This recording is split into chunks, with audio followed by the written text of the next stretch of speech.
제6장.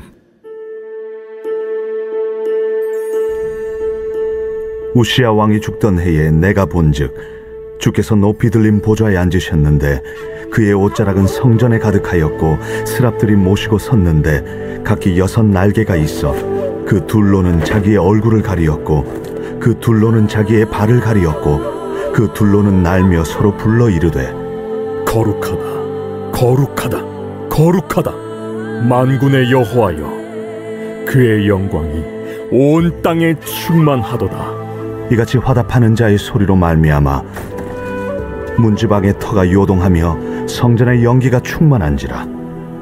그때에 내가 말하되 화로다, 나여 망하게 되었도다. 나는 입술이 부정한 사람이요 나는 입술이 부정한 백성 중에 거주하면서 만군의 여호와이신 왕을 배웠음이로다 하였더라. 그때에 그 스랍 중에 하나가 부젓가락으로 제단에서 집은 바 핀수칠 손에 가지고 내게로 날아와서 그것을 내 입술에 대며 이르되 보라, 이것이 내 입에 닿았으니 내 악이 체하여졌고 내 죄가 사하여졌느니라.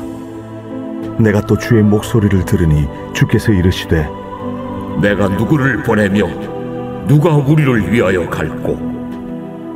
내가 여기 있나이다, 나를 보내소서. 가서 이 백성에게 이르기를 너희가 듣기는 들어도 깨닫지 못할 것이요 보기는 보아도 알지 못하리라 하여 이 백성의 마음을 둔하게 하며 그들의 귀가 막히고 그들의 눈이 감기게 하라. 염려하건대 그들이 눈으로 보고 귀로 듣고 마음으로 깨닫고 다시 돌아와 고침을 받을까 하노라. 주여, 어느 때까지니이까? 성읍들은 황폐하여 주민이 없으며 가옥들에는 사람이 없고 이 토지는 황폐하게 되며 여호와께서 사람들을 멀리 옮기셔서 이 땅 가운데 황폐한 곳이 많을 때까지니라. 그 중에 10분의 1이 아직 남아있을지라도 이것도 황폐하게 될 것이나 밤나무와 상술나무가 배임을 당하여도 그 그루터기는 남아있는 것 같이 거룩한 씨가 이 땅의 그루터기니라.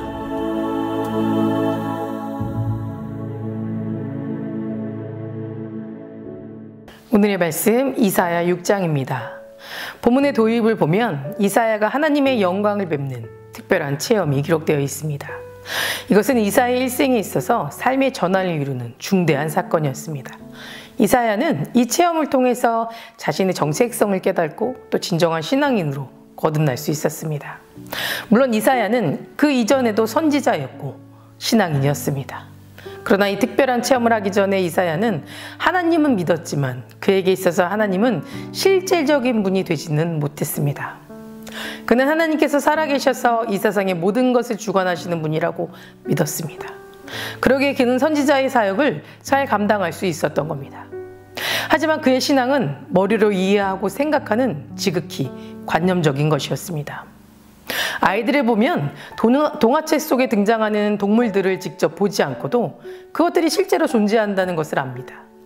하지만 그 동물들을 무서워하지는 않습니다. 왜냐하면 아이들이 아는 이 동물들은 그저 종이에 그려진 그림일 뿐 실질적으로 만나보지 못했기 때문입니다. 우리의 모습에서도 하나님을 믿기는 하지만 하나님을 직접 만나는 체험을 하지 못한 사람들의 믿음이 아마 이와 같을 것입니다. 그들에게 있어서 하나님은 자신의 하나님이 아닙니다. 그래서 하나님을 믿어도 꼭 다른 사람의 하나님을 믿는 듯합니다. 그렇기 때문에 하나님에 대한 열정도 기쁨도 두려움도 없는 것입니다. 그러한 사람들의 신앙생활은 아주 차갑지도 뜨겁지도 않고 그저 밋밋합니다. 하나님을 믿기는 하는데 믿는 것처럼 살아가지 않는 것입니다. 그러나 하나님을 인격적으로 만나는 경험을 하게 되면 완전히 달라지게 됩니다. 아이들이 동화 속 무서운 동물들을 직접 만나게 되면 무서워서 벌벌 떨듯이 하나님과 인격적으로 만난 경험이 있는 사람들은 이전에 밋밋했던 신앙의 자세에서 완전히 달라지게 되는 겁니다.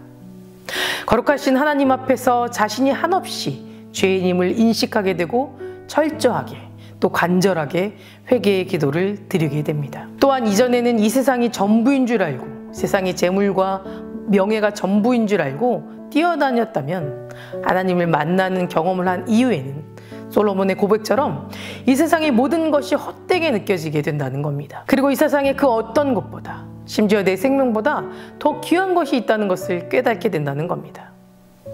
그때부터 하나님과 하나님 나라를 위하여 일하게 되고 하나님이 주시는 놀라운 영적 능력을 소유하게 됩니다.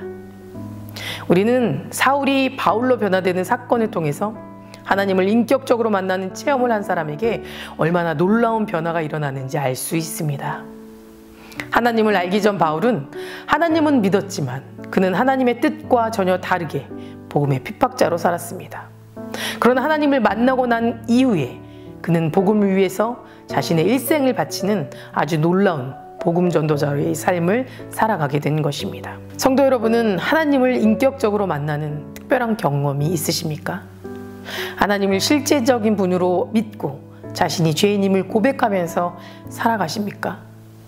세상의 것을 위해서가 아니라 하나님을 위하여 여러분의 인생을 살아가고 계십니까? 우리는 세상을 살아가면서 그 무엇보다도 하나님을 인격적으로 만나기 위해서 힘쓰고 애써야만 합니다. 하나님은 하나님께 진실한 마음과 정직한 마음으로 자신의 모든 것을 내어드리는 사람, 하나님만이 참되고 유일한 소망임을 확신하는 사람, 그리고 하나님의 성전을 사모하는 사람을 만나주십니다. 1절 말씀을 보면 우시야 왕이 죽던 해에 내가 본즉 주께서 높이 들린 보좌에 앉으셨는데 그의 옷자락은 성전에 가득하였고 라고 되어 있습니다. 이사야가 하나님을 뵙는 장소가 나옵니다. 그곳이 바로 성전입니다. 이사야는 우시야 왕이 죽자 절망적인 심정으로 하나님의 성전을 찾아가 하나님 앞에 엎드렸습니다. 그리고 그 하나님의 성전에서 영광의 하나님을 만나는 정말 놀라운 체험을 하게 된 것입니다. 이것은 너무나 놀라운 체험이 아닐 수 없습니다. 죄인인 인간이 거룩하신 하나님을 뵈게 되면 죽음을 면치 못합니다. 성경에서 보면 사람이 하나님을 직접 배웠다는 기록은 찾아볼 수 없습니다. 이스라엘의 가장 위대한 지도자인 모세조차도 하나님의 얼굴을 보여주지 않으셨습니다. 하나님은 천사들조차 직접적으로 뵐 수 없을 만큼 거룩하신 분이기 때문입니다. 오늘 본문 2절을 보게 되면 6날개를 가진 스랍들이 나옵니다.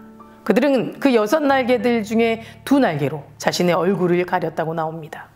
그런데 그러한 하나님을 이사야는 보게 된 겁니다. 그러니 이사야가 얼마나 두렵고 무서웠겠습니까? 그래서 그는 하나님을 만나고 난 이후에 5절 말씀을 통해서 화로다 나여 망하게 되었도다 라며 절망적인 탄식을 할 수밖에 없었습니다. 하지만 이사야는 그의 탄식처럼 죽지 않았습니다. 오히려 하나님을 만나는 체험을 통해서 훗날 므낫세 왕에 의해 순교당하기 전까지는 힘있고 능력있게 사역을 감당할 수 있었습니다. 우시야의 죽음으로 절망에 사로잡혀 있던 이사야는 살아계신 하나님의 얼굴을 뵙는 놀라운 체험을 통해서 완전히 새로운 사람으로 변화되게 된 겁니다. 이 모든 일은 그가 하나님의 전에 머물러 있었다는 사실과 긴밀한 관련이 있습니다. 하나님의 전은 하나님의 임재의 장소입니다. 무한하신 하나님께서 제한된 공간인 성전에만 임재하시는 것은 물론 아니지만 구약시대의 성전은 하나님의 임재를 나타내는 상징적인 처소였기 때문입니다. 그렇기 때문에 사람이 하나님을 뵐 수 있었던 장소가 바로 이 성전이었습니다. 이처럼 이사야는 성전에 머물다가 하나님을 뵙는 놀랍고도 엄청난 체험을 하게 되었던 겁니다. 성도 여러분, 우리가 이러한 사실을 통해서 얻을 수 있는 교훈이 있습니다. 바로 하나님의 전에 머무르기에 힘써야 한다는 겁니다. 하나님의 전은 하나님이 임재하는 곳이기 때문에 하나님의 은혜가 머무는 그런 곳입니다. 그러므로 하나님의 전을 가까이 하여 그 집에 머물기를 힘쓰는 자는 하나님의 은혜를 체험하는 은총을 입게 되는 겁니다. 한나도 성전에 머물며 기도하게 될 때 사무엘을 잉태하는 은총을 받게 되었고 그러한 경험을 통해서 사무엘을 낳자마자 하나님께 바치고 사무엘 동안 항상 성전에 머물게 하심으로써 그 역시 하나님의 은혜를 입었기 때문에 이스라엘의 가장 위대한 사사이자 또 선지자 중에 한 사람이 될 수 있었던 겁니다. 의롭고 건건한 시므온이 아기 예수를 만난 곳도 성전이었고요. 이외에도 성경에는 성전에 머물며 하나님의 은혜를 입은 자가 수없이도 등장합니다. 그러므로 우리도 하나님의 은혜를 입기 원한다면 성전에 머물기를 힘써야 합니다. 그렇다고 이것이 교회에서 살라는 말은 아닙니다. 목회자가 되라는 말은 더더욱이 아닙니다. 하지만 하나님을 사모하고 하나님을 중심으로 한 삶, 예배를 중심으로 한 삶, 그리스도의 몸인 교회를 중심으로 한 삶, 그렇게 그리스도와 동행하는 삶을 살아가라는 말입니다. 이처럼 하나님은 하나님 중심으로 사는 자를 기뻐하시고 그에게 은혜를 베풀어 주신다는 것을 기억하시면서 하나님 안에서 내 시간과 삶을 흘러가도록 내어드리는 성도님들 되시기를 간절히 소망합니다. 다 같이 기도하시겠습니다. 오늘은 수요일입니다. 수요일의 공동기도 제목은 교회를 위해서 기도하시겠습니다. 교회의 부흥과 회복을 위해서 기도해 주시고 이 땅의 교회가 복음으로 돌아갈 수 있도록 기도해 주시기 바랍니다. 그리고 올해 수험생을 위해서 기도하시겠습니다. 수험생의 이름은 다음과 같습니다. 김누지, 박김소망, 이은채, 임채은, 오윤준, 정선우, 최영진, 그리고 임병인과 최복염, 도혜진입니다.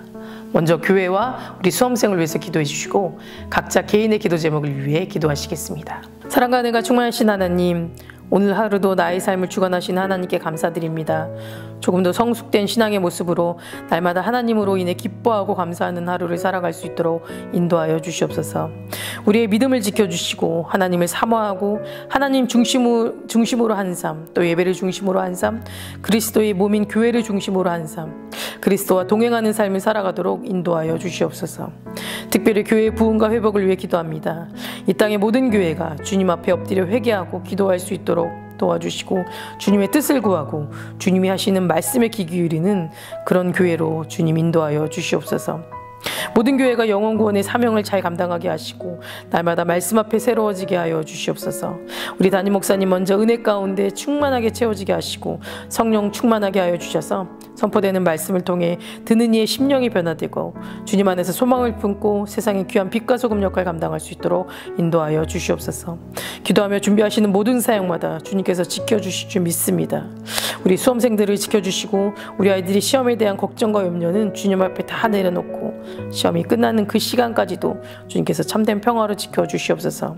다음 세대 아이들이 믿음을 지켜주실 줄 믿으며 이 모든 말씀 예수 그리스도 이름으로 기도드립니다. 아멘.